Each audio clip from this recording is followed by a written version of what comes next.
Hello again! I'm back with Adam for another RWBY X Justice League collab discussing our takes on Justice League X RWBY Superheroes and Huntsmen Part 2. For those who don't know, Zell is a valued member of my Discord community Adam plays a host, and we had previously worked on a breakdown and review collaboration of Justice League X RWBY Part 1. I have admittedly put this on the back burner for a very long time, so I felt it was finally time to actually put it together. It's really great to be doing another collab with Zell Ryder again, though Zell, I really do apologize for the wait. I initially found Zell through their videos analyzing RWBY in the same way that I love to. I think their RWBY Is series is spectacular and highly recommend every episode. So to be here to do that with them once again is just amazing. It's great to be visiting from my channel.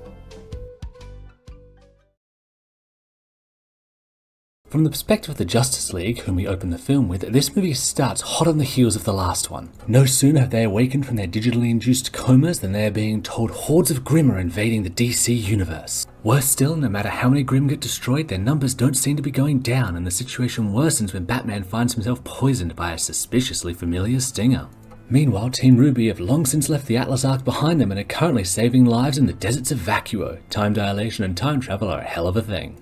RWBY is showing a renewed zest for life and combat to a perhaps worrying and risk-taking degree, worrying her teammates, though some, like Weiss, also have some added concerns, such as the ongoing resentment of her family name. As is typical for crossovers, be they TMNT in DC, DC in Power Rangers, DC in the Sonic franchise, when you're dealing with an outside-of-context problem, it's time to call in the experts, i.e. the Justice League call on Team RWBY to help identify and stem the tide of the Grimm, as well as save Batman. They do this via the same method Kilgore used to reach Remnant in the previous film. It's a kind of advanced science is indistinguishable from a magic thing, where one can do a great many things through the digital world. Team RWBY are ported into the DC universe, and it seems the adjustments Kilgore gave the League in the last movie weren't baseless. Blake is absent her ears, tragic, Weiss has no powers but still slays like a queen, and both RWBY and Yang go through notable shifts to be stronger and more mature in frame and design. Plus, everyone gets new outfits and rocks them. Yang is easily my favourite. What follows is a string of fun team-ups and action set pieces, character-exploring discussions that build up to final confrontations with the body-hopping Kilgore and Arthur Watts, now all mechano-suited up. The day is saved by teamwork, villainous hubris, and an ironic turn to twist the villain's powers against them. We close out on a very happy image and a second Bumblebee kiss. Hell yeah!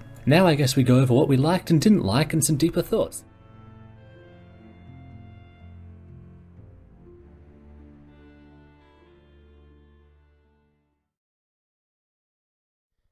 There's a few key pillars of this film that really hold it together for me, and one key flaw that could have used some tweaks. Let's start out with the character work, which is by far the strongest part of the film in my opinion. There's three main RWBY DC dynamics that get the spotlight here. The first is RWBY and Superman, the second is Weiss and Batman, both following on from dynamics established in the first part of the crossover, and the third is Yang and Flash, which was quite a pleasant surprise. In the aftermath of the Ever After, try saying that 5 times fast, RWBY is reeling from the end of Volume 9 where she found out that the image she had of Summer Rose that she used to create her expectations for herself was based on stories from her family that recall her as a perfect fairy tale paragon, when in fact she was a complex person who didn't always do the most perfectly ethical thing, just like everyone else. Thanks to that reveal, RWBY has accepted that she has had unreasonable expectations for herself, but she hasn't quite reached the point where she actually values her own life. Because of this, she somewhat twists the lesson that the blacksmith taught her, and dedicates herself to doing as much good as possible before what she sees as her inevitable end. Clark helps her realize that part of being selfless is actually valuing yourself and your life because those who love you want you to be alive and happy. Weiss and Bruce have a surprising angle to their bond, or at least it was surprising to me. In the aftermath of the fall of Atlas, and facing such vitriol from Vacuans for sharing the Schnee name, Weiss is struggling to reconcile her grief over losing her home with the harm Atlas has inflicted for so long. And Gotham being the corrupt, seedy hellhole that it is, Bruce knows something about having a complex relationship to where you call home. Gotham is a very bad place, but it means a lot to Bruce. He protects it, and he tries to help those in it, not because everyone there is good, but because that is his home, warts and all. Weiss's complex feelings around Atlas are particularly in focus, with the resistance against Salem now coalescing in Vacuo thanks to Ruby's speech and her evacuation plan. What with Atlas, and specifically the Schnee Dust Company, having spent a very long time making Vacuan lives significantly worse with decades of exploitation of both the land and its people. Finally, like the first film, we got a rather unexpected pairing that managed to be a standout. Where in the first film, we had Jean and Jessica, in this film we have Yang and Flash. Barry himself was functionally absent from Part 1 due to Kilgore possessing him, and Part 2 has him wrestling with both guilt and shame over being used as a tool to hurt his friends. Possession, when looked at objectively, would be a deeply personal violation that would absolutely be immensely traumatic, yet I've rarely seen it depicted as such. Ruby, as usual, decides to buck the trend and depict Flash in a very bad place mentally. He is dwelling on his possession, obsessing over it, and spiraling in desperation to prevent Kilgore from hurting anyone again. Yang sees him spiraling and makes a point to talk to him, because she knows something about dwelling on the violation of one's body. Trauma isn't something that ever fully leaves you. It changes you fundamentally forever, but it gets easier over time if you actually do the work to process it, which means, contrary to Barry's nature, slowing down. Yang forces Barry to deal with his struggles instead of running himself ragged, no pun intended, trying to stop Kilgore from ever hurting his friends again, and in doing so actually becoming a significantly less valuable asset to said friends. And honestly, it's nice to see Yang replicate her insistence on people taking care of themselves, like in Burning the Candle, using her practically inhuman strength to make sure that they slow down and deal with what they've got on their mind instead of launching back into work. Though, it is unfortunate that this approach doesn't really work with Ruby, who tends to let valuable outside perspectives bounce off her as she sees and experiences things that she feels back up her more self-destructive tendencies. I do, however, think that part of why Yang acts as a grounding force for Barry is in trying to make up for not being better at supporting Ruby in the Ever After, having focused more on a mix of finally addressing the reality of her relationship with Blake and moving forward to get out of the Ever After and fight Salem when Ruby desperately needed to slow down and deal with her feelings. Even though the way Yang handled Barry here and Blake in Burning the Candle likely wouldn't have worked as well for Ruby, as shown by Yang confronting her at the start of the film, and Ruby dismissing Yang's concerns outright. Regardless, it's very interesting to see how she refocuses on supporting her teammates' mental states when needed post-Ever After, and she and Flash are definitely this movie's Jean and Jessica in being a surprise pairing that shines just as bright as any other that may have had deeper setup like Weiss and Bruce, or seemed more natural like Ruby and Clark.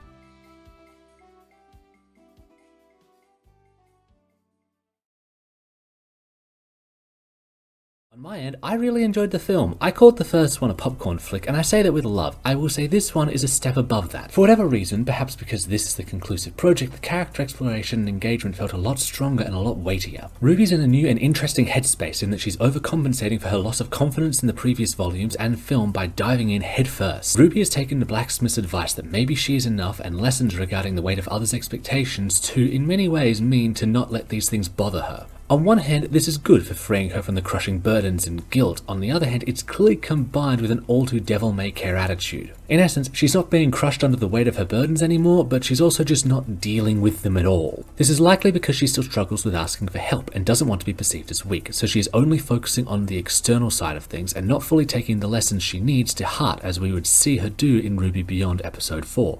In this regard, Team RWBY are hyper-vigilant regarding Ruby's headspace, though they may want to check in on Weiss as well. I enjoyed Blake and Yang hovering over Ruby like concerned parents and the struggle they were having communicating their concern to Ruby. Especially Yang, as this is new territory for her, not because she isn't used to helping Ruby, she raised her and in V8 died for her, but before all the trauma, Ruby had much less issue reaching out to Yang. In this regard, Blake helps greatly as an outsider to the siblings' complex dynamic. Moving on from there, I really enjoyed Barry Allen's trauma arc. I know some complained about the seemingly experienced superhero being traumatized, but to me, that comes off as callous and ignorant regarding stories at best. The problem with the callousness should be obvious, but I would like to add that everyone possessed by Kilgore showed themselves to be deeply troubled by the experience. But on a more storytelling level, the one thing people seem to forget is that just because it's the Justice League does not mean it's the collective Justice League from all comic shows and adaptations across all of time.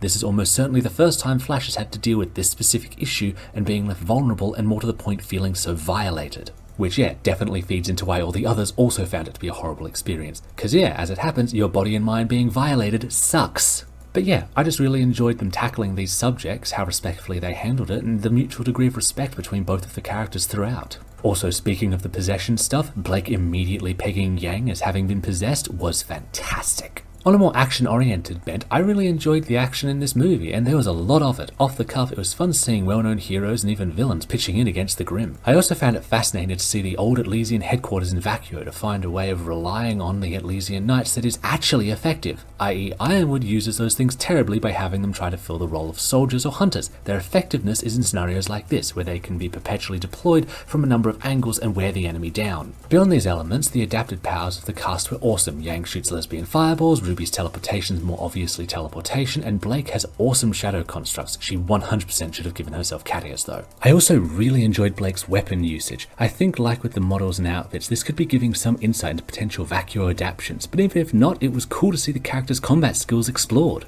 Now for some quick and fun highlights. I already mentioned Blake pegging that Yang was possessed instantly, but I didn't mention that she also couldn't bring herself to actually shoot Yang.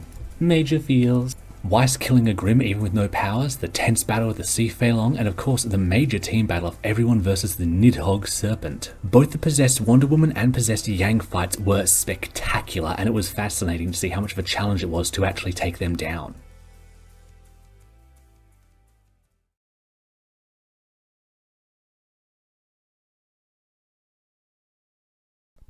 Overall, my opinion on this film is that it was a fantastic follow-up to Part 1, had great redesigns for the girls, quickly established a totally on-point Justice League and DC Comics world that could easily launch an entire animated show, gave the spotlight to some DC characters that don't often get enough love, balanced its cast well, built on strong dynamics established in the first film, and even introduced a new one that's equally strong, and on top of that, follows up the events of Volume 9 in a way I found very compelling.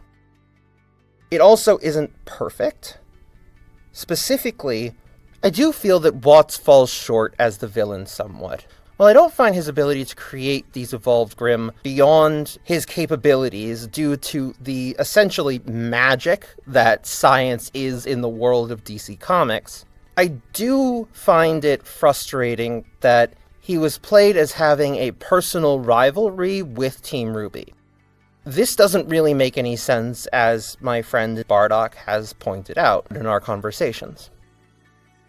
Personally, I think that it would have worked much better if Watts was approaching this as more proving his superiority over Cinder, something that we do know he actually cares about. Due to Cinder killing him at the end of Volume 8, I could easily see him feeling that taking down Team RWBY, something that Cinder has failed at multiple times, would be a way to reassert that superiority over her. So, while I think Watts could have been a genuinely great villain, the actual writing of him in this film definitely has the most weak points as far as I'm concerned, and it does lessen the quality of the film a little bit in ways that are unfortunate, especially when so much of the film is so fun and enjoyable.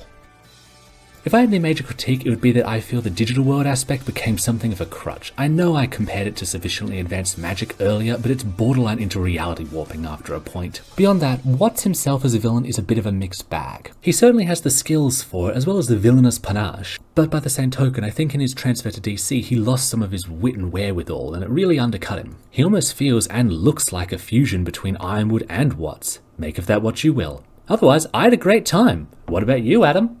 Easy 8.5 out of 10 if I were to grade it. Damn, this film was a blast. Not sure how it might come across to non-RWBY fans, though. As well, its canonicity is dubious to the main show, it does seem to slide into the canon if one so desires.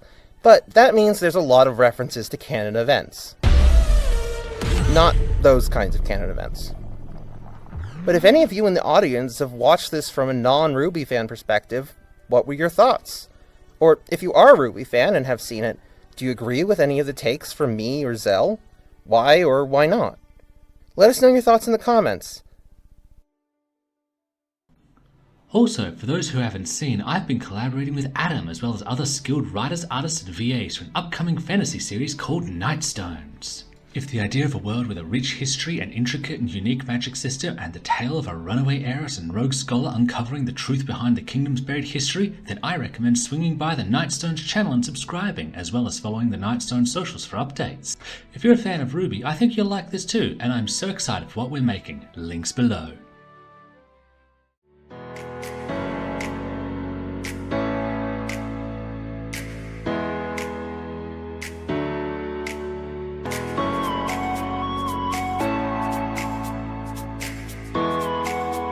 That's all for today.